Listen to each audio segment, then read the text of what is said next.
My bro, I didn't mean no offense, bro, to be honest. But, we're brothers.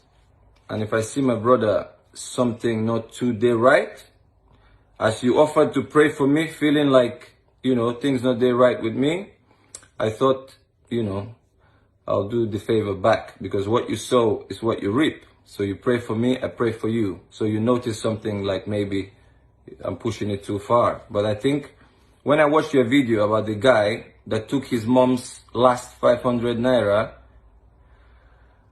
to gamble, basically. What you're doing, you're encouraging gambling. Some people win, some people lose. So he went into tears saying his mother is ill, she has cancer, she's on chemotherapy. And he said, you asked him, why is he crying? He said he took his mom's money from her account, her last 500 naira, to buy a ticket. Luckily, he won.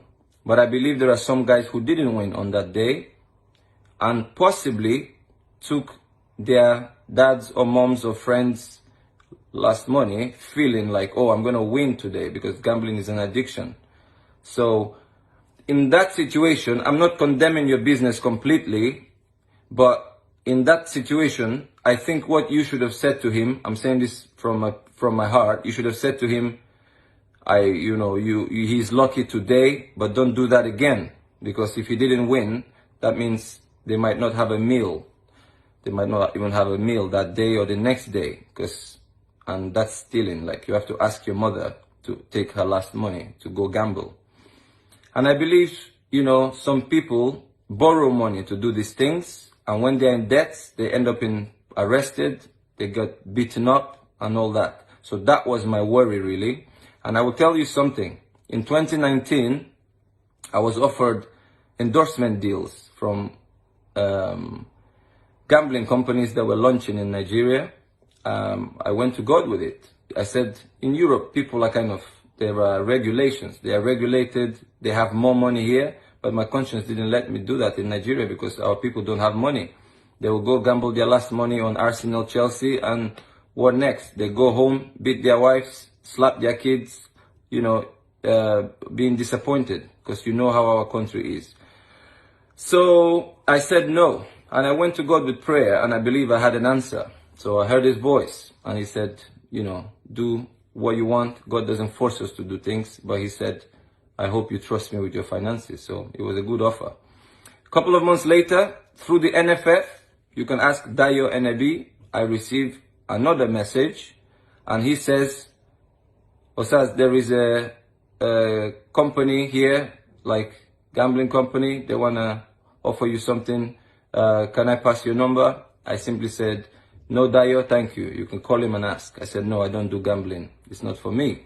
I'm not condemning it. It's for some people. I played for Stoke City. Our sponsors are a very big gambling company here, Bet365, but they're regulated. I'm sure yours is regulated to an extent, but I'm just saying from my heart, like that particular case, if he took his mom's last 500 naira, you should have rebuked him as a brother. You'd have said, you understand, like sometimes if you have free cash, you just play, like everybody does. Most of my friends are footballers. They all do gambling. But it's a big issue here. People commit suicide because of gambling. It's an addiction. So it's a tough one. I'm not condemning people doing it, but if you can control it, that's another thing, The Bible says, don't be overtaken by something, but you can do it. We're allowed to drink, party a little bit, but it doesn't have to dominate us, okay? And I didn't come out with judgment, bro. I'm coming out with grace. You know me. We were friends. Nobody like party reach me. Nobody like music reach me. We all have our shortcomings. And I'm not coming. I'm actually coming for guys like you, guys like me, because we know, we be guy men, we like our enjoyments more. But there are some things that we could do better in. I'm not judging you, not condemning you, but when I saw the video you are putting out, encouraging, people are breaking bottles on their heads and dancing. And I asked you, if these were your sons, will you encourage them to do that? So this is how our Christmas should be in Nigeria now. Guys breaking bottles on their heads and dancing like crazy. I'm just saying my opinion. I don't think it's right. maybe once a year you want to go mad, you go to somewhere and do that. But not to bring that kind of thinking into Christmas, because, you know, it's family time, it's nice time. I don't think we will make that day nice. So apologies if I offended you in any way. I was kind of, you know, disappointed in a few other things, because, you know, my heart is bleeding for Nigeria every day. And one reason why I'm supporting Trump is very simple. Lockdown means death for lots of our people. We all witnessed what was happening during the crisis we recently lived through. Our people, some of them were falling down from roofs trying to reach palliatives just for a bag of rice. I think a girl, they said she fell and died. People grabbing goats and chickens and running away. The scenes from Jos is what I saw, because I have a friend of mine who grew up in Benin City with me. She lives in Jos. She sent me pictures. I used to send her money. I haven't heard from her for 2 weeks, and I honestly hope she didn't commit suicide, to be honest, because she hasn't messaged. 2 weeks ago, I sent her 50,000 naira to just keep herself going. Before that, I sent her some money because she has 2 sons. When she sent me a photo on Instagram, she had only margarine in her fridge. No bread, nothing to eat. So now she lost her 2 sons because the father had to take them. She's from Jos. The father had to take them because she can't look after 2 boys. And it's heartbreaking to see a mother go away from the kids. I believe you and your brother loved your mom a lot, and we have a soft spot for our moms. So what I'm saying is, he shouldn't have taken his mom's last 500 naira to go and gamble. But apologies if I offended you in any way. You know, good friend will always say the truth to someone. I appreciate your worry about me, that you feel something is not all right. But you know what I do all day? I pray for Nigeria, because our naira has gone down, and I don't see the budget for 2021 is not looking good. It's going to be a lot of troubles in Nigeria. I read articles, 2 million people displaced since the lockdowns. Hunger will be a problem, famine will be a problem. You see bandits all over the place, robbing, taking women away into the forest.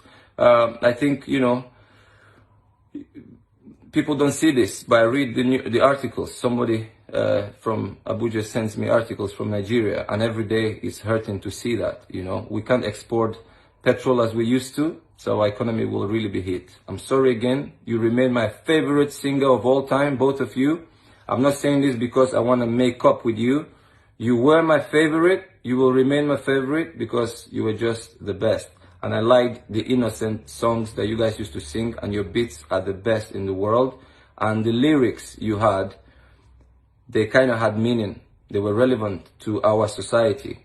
So let's not go too far and start Americanizing, because, you know, we keep our uniqueness, not to conform to anyone else. That's actually what I'm trying to say. So all I'm doing now is encouraging our people. I pray for our people every day, because I see harder and harder times coming, because our economy has taken a hit, and I don't see it rebounding in the near future. God bless you, bro. And you have a half Russian wife. Say hi to her. You are not a stranger to me, as you know yourself. I appreciate your prayer. Be blessed. And I'm sorry again if I offended you in any way. Bro, you be my guy, man.